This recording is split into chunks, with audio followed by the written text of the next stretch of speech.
Oil industry players describe Uganda as Africa's hottest inland exploration frontier, while some national actors here claim that the country is on the verge of attaining economic sovereignty with its vast oil resources. The hope is that the precious resource and the associated windfall revenues will deliver substantial social, economic and infrastructure improvements. However, while the discovery presents considerable opportunities, the local farming and fishing communities of Bulisa, where the oil is found, are worried that the activities of the oil companies could adversely affect their livelihoods. Isaac, a retired veterinarian, now turned farmer, is a resident of Bulisa. Born 57 years ago, Isaac has lived here all his life. But like his fellow village mates, he had no idea that the land where his ancestors are buried had mineral resources that could turn around the future of not only his region, but Uganda as a whole. The land in Bulisa is communally owned and the residents here depend on fish from Lake Albert and farming as their main source of income. But in a few years, all this could change. The discovery of significant amounts of commercially viable oil deposits will change the face of this area. Already the area is bustling with activity, except that unlike before, movement in Bulisa is now restricted. Residents cannot freely graze their animals in some areas as they did before. And if it was my own decision, if this thing can be transferred, I had wanted it to be in the national park or in the lake, because it is disorganizing us here. Residents here have a totally different perspective of how oil is being prospected and produced. Many of them claim forceful eviction with no compensation. For instance, if they came in my garden, disorganized my crops, but the payment is up to them. You don't have to negotiate with them. If they found something here, say if there is a well here, I've got to be transferred from here, minus even giving me money to go and buy another land. Stephen owned some 1.5 acres of land that now forms part of the oil drilling, where Kasemene 1 oil well is located. Like Isaac, Stephen claims his opinion was never sought about the use of his land. They came to me. They said that we have found something here. So we are going to displace you from here. But my reaction, I told them, you are displacing me from here. This is my land. They told me that the land is for the government. They simply gave me only 1 week. But according to the oil company Tullow, government is responsible for all issues related to compensation. The company considers figures presented by the government valuer when effecting any payments.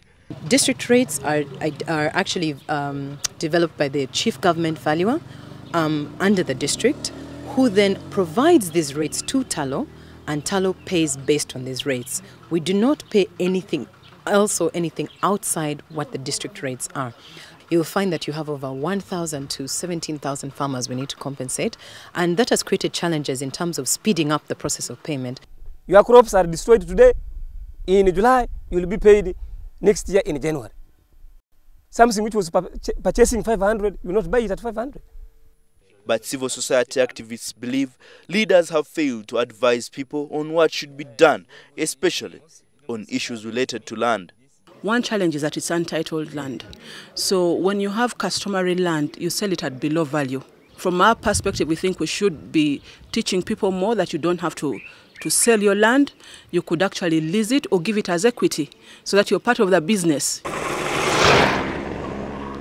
Despite the perception that oil will turn around the economy of the country, many in this region are not sure of how they will benefit from the black gold. Like Isaac and Stephen, residents of Bulisa and many others in other parts of the country may not benefit much from the employment opportunities presenting themselves in this vast oil-rich region. This has been attributed to lack of skills suitable to fill the available vacancies in the oil industry. Tullow says several initiatives are being taken to provide alternatives for employment. The number of people working in the area is increasing, meaning the population is increasing. And these populations, for example, have to be fed. So we can encourage some of the farmers to look at how can they commercially start growing maybe tomatoes on a large scale? How can they do onions on a large scale? How can they, maybe start rearing more cattle or things like that, which will become commercially viable. That way, they are contributing indirectly to the supply chain process in the oil and gas sector. At the same time, it's their own businesses that they're being empowered to do, and the revenue they earn is theirs. Taking examples from Ghana, a country that has recently gone into oil production, authorities here are training in earnest and preparing especially promising young people to take up opportunities that have come with the oil and gas sector. We expect the downstream sector to employ a lot of people, a lot of skilled people. But if we are not ready now, by the time the job openings come, it means foreigners have to be brought in to come and do the work. People will start grumbling. They will get frustrated, and then we have a Niger Delta situation, militancy and all that here. For a long time, the people of Bonyere village have relied on fishing, cocoa and palm oil for their livelihoods. Now government is planning to build a gas plant here. They are not objecting to the investment, but they want alternatives like jobs to get income and also a compensation that they deserve. Like Bulisa, gas pipelines from the offshore rig will be landing at this coastline. This means fishing as an economic activity will be hampered, but that's not all. Villagers here together with their cocoa gardens are likely to be displaced when a gas plant is constructed here. The government has thought it wise not to follow the local way of doing its own way of compensating the people. But right now they have adopted what they call an investment method. It means they'll consider the lifespan of the economic tree, the yield of that very economic tree, so that based on that they can be able to come to a final conclusion upon a rightful negotiation. To draw parallels, the Ghanaian government is planning to adopt a unique compensation module to help resettle the affected people and also set up alternative income generating activities for those affected. The Uganda government's plan is not yet known.